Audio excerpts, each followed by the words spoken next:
ဒီနေ့ကတော့နောက်တစ်မျိုးကမာတွန့်လေးနဲ့ပေါ့နော်ကမာတွန့်လေးနဲ့တွဲလောင်းလေးလောရလွယ်တဲ့ကမာတွန့်လေးလုပ်ကြည့်ပါမယ်လုပ်ဖို့အတွက်ပထမအဆုံးကမာတွန့်အရှည်29 cm 29 cm 3ခုဖြတ်ထားပါမယ်ဒီမှာ3ခုပါပြီးလို့ရှိရင်အဲ့ကမာတွန့်လေးကိုပဲ5 cm တစ်ခုဖြတ်ထားပါမယ်ပြီးရင်တမတ်ဖဲသားပေါ့နော်ဖဲသားလေး34 cm ကိုဖြတ်ထားပါမယ်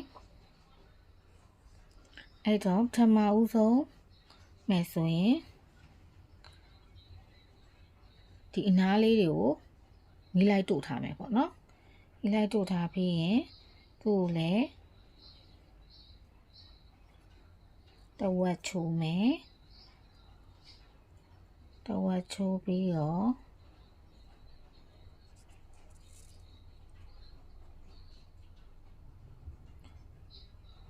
ကလေးတိုင်းပြီး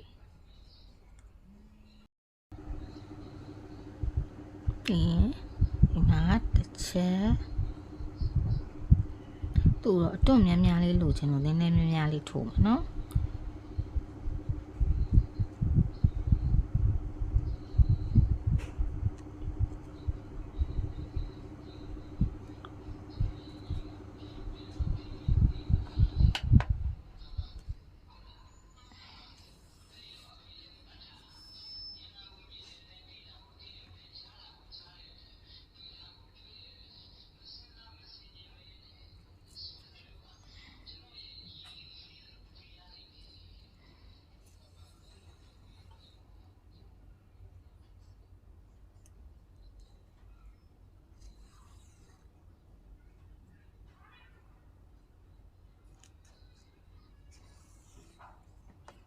ဟုတ်ဖေးရအဲ့ဒီတခုအရင်လောက်ထားပါမယ်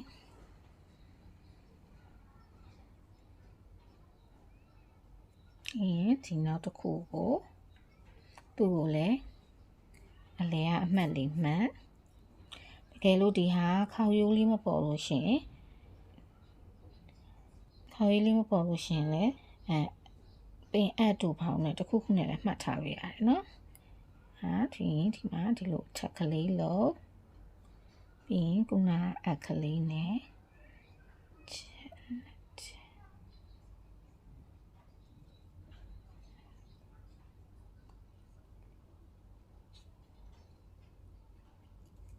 ရတယ်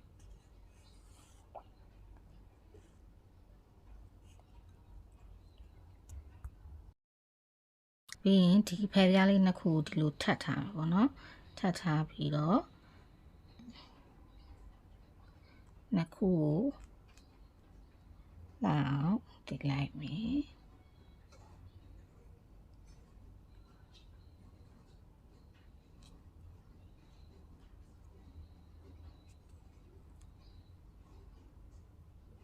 နော်ဒါမျိုးလေးရအောင်တိလိုက်မယ်ပြီးရင်ခုနကဒီနောက်ဆုံးကြံတဲ့ဟာလေးကိုအလဲလေးကိုချိုးလိုက်မယ်ဒီခုနက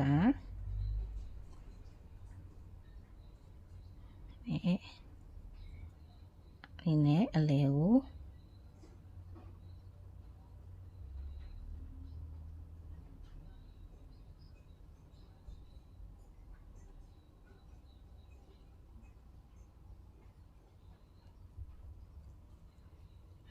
နော်အဲ့ဆိုရင်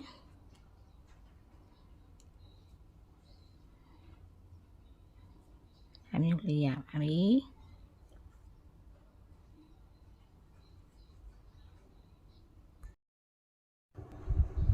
အဲ့တော့ဒီမှာနှစ်ချက်ဖယ်ပြားလေးနဲ့ဒါလေးနဲ့ရပြီပြီးရင်ဒီတမတ်ဖယ်လေးကိုအလဲတဲ့ကိုခေါက်ယူချမယ်သူ့ကနည်းနည်းကြိတ်လောက်အောင်လို့ဒီလိုလေးစောင်းလေး ညှက်ပေးထားတယ်ပေါ့နော်ဒါပေမဲ့တဲ့လေးလေးလှတယ်ဒါပေမဲ့ဆောင်းဆောင်းလေးညှက်ပေးထားတယ်ဟာမယ်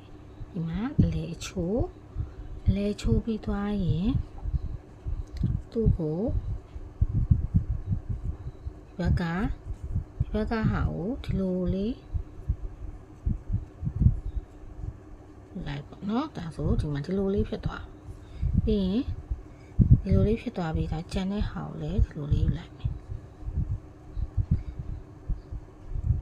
နှစ်ဖက်ကလေးကိုညီအောင်တစ်ချက်နော်အဲဆိုရင်ဒါလေးကဒီလိုလေးလှနော်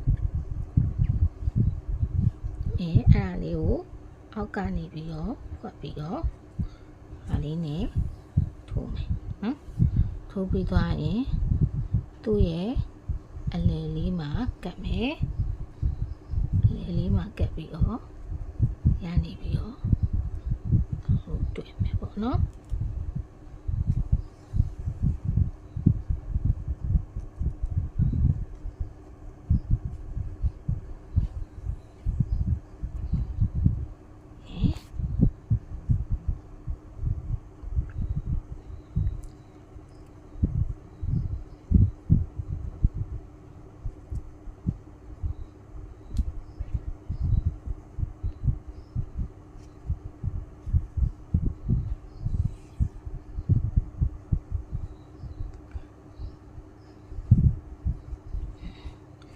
ဆိုရင်ဒီလိုလေးရမယ်နော်ဒီလိုရရင်ခုနကဒီဟာလေးကိုပုံမှန်ဆိုရင်တော့ဒါကိုသုံးခုပါပေါ့နော်ဒီဟာကျတော့သူ့အသားလေးနဲ့ပဲလုပ်ချင်တော့သူ့ကိုဒီလိုမယူဘဲနဲ့ဒီလို down လိုက်ကလေးယူသုံးပုံဒါမျိုးလေးရနော်ဒါမျိုးလေးရပြီးတော့မှဒီအလယ်ကနေပြီးတော့ချိန်ချက်နော်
ကမာဖဲပြားလေးရပါပြီ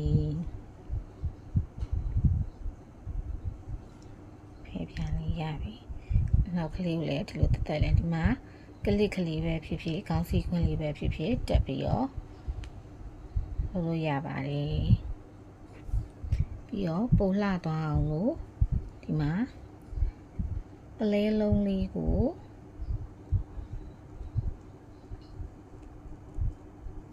သူ့ရဲ့ဒီခွာချားနေရာလေးမှာ